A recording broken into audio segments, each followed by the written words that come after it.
Hello বন্ধুরা, Trihans lifestyle and mom চ্যানেলে আপনাদের সকলকে স্বাগত জানাই। খুবই অল্প সময়ে তৈরি হয়ে যাবে আর যেটা অনেক সুস্বাদু ও পুষ্টিকর হবে এমন একটা বাচ্চাদের খাবারের রেসিপি আপনাদের সঙ্গে শেয়ার করতে চলেছি।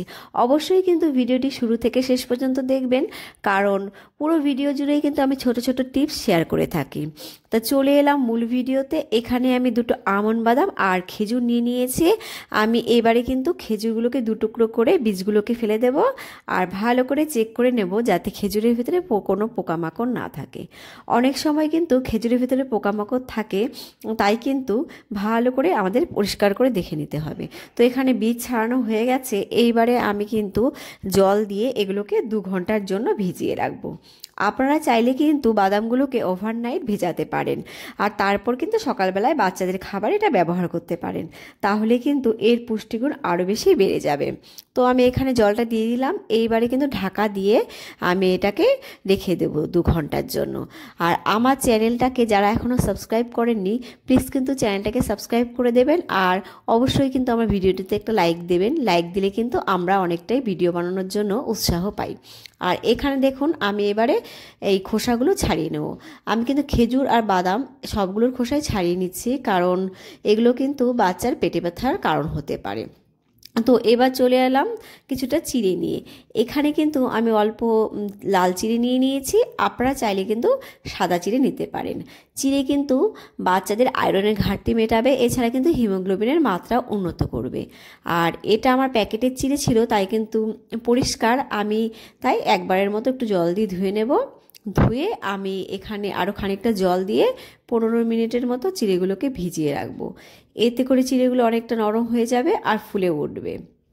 আর এখানে আমি একটা কলা নিয়েছি। এইবারে আমি কলার খোসাটা ছাড়িয়ে কলাগুলোকে কিন্তু আমি ছোট ছোট পিস করে নেব। কলা কিন্তু বাচ্চাদের হজম শক্তি বাড়াবে, শরীরের শক্তি বাড়াবে, এছাড়া বাচ্চার কিডনি ভালো রাখবে, হিমোগ্লোবিনের মাত্রাও কিন্তু উন্নত করতে সাহায্য করে। এছাড়া কিন্তু বাচ্চাদের পেশি গঠনে সহায়তা করবে, রোগ প্রতিরোধ ক্ষমতা বাড়াবে আর বাচ্চাদের মেজাজও কিন্তু ভালো রাখবে। তো কলা এখানে কাটা আমার কমপ্লিট। এবারে একটা ব্লেন্ডার নিয়ে নিলাম। ব্লেন্ডারের ভেতরে কিন্তু আমি একে একে দিয়ে দিলাম খেজুর, বাদাম, এরপর দিয়ে দিচ্ছি কেটে রাখা কলা। তো কলাটা দেওয়া এখানে আমার কমপ্লিট হয়ে গেছে। এইবারে আমি যে চিড়েগুলো ভিজিয়ে রেখেছিলাম সেই চিড়েগুলো দেখুন কতটা ফুলে উঠেছে। এইবার সেই চিড়েটা আমি এখানে দিয়ে দিলাম। এরপর আমি এখানে দিয়ে দেব অল্প পরিমাণে গরুর দুধ। বাচ্চার বয়স 1 বছরের কম হলে আপনারা কিন্তু এখানে ফর্মুলা মিল্কও ব্যবহার করতে পারেন। আমি কিন্তু এই দুধটাকে ভালো করে ফুটিয়ে নিয়েছি, তারপর নর্মাল টেম্পারেচারে নিয়ে তারপর ব্যবহার করছি। এবারে ব্লেন্ডারের ঢাকনাটা আটকে নিলাম। তো আটকে নিয়ে পিউরি তৈরি করে ফিরে এলাম। তো এখানে আমার পিউরিটা রেডি। এইবারে কিন্তু আমি বাটিতে ঢেলে নেব। বিশেষজ্ঞরা কিন্তু বাচ্চাদের রোজ একটা করে কলা খাওয়ার পরামর্শ দিয়ে থাকেন, আর সেটা কিন্তু ব্রেকফাস্টে হলে খুবই ভালো হয়।